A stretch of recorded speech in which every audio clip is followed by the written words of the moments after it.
हरे रामा जपते थे हनुमाना।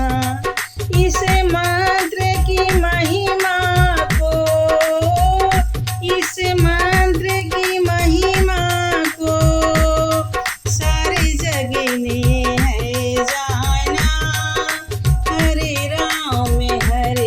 रामा जपते थे हनुमाना। जब केवट ने मुख से इस मंत्र के बोल कहे, जब केवट ने मुख से इस मंत्र के बोल कहे, त्रिलोकीपति आकर केवट की नाव चढ़े।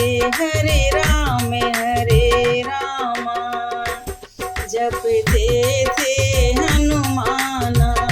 हरे रामा जपते थे हनुमाना। इस मंत्र की महिमा को, इस मंत्र की महिमा को भिलनी ने जान लिया। रघुबर खुद घर आए, इतना सम्मान दिया। हरे रामा जपते थे हनुमाना। हरे रामा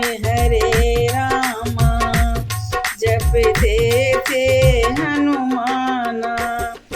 इस मंत्र से हनुमत ने, इस मंत्र से हनुमत ने सागर को पार किए। उस कपटी रावण की लंका को उजाड़ दिए। उस कपटी रावण की लंका को उजाड़ दिए। इस मंत्र से हार गया, इस मंत्र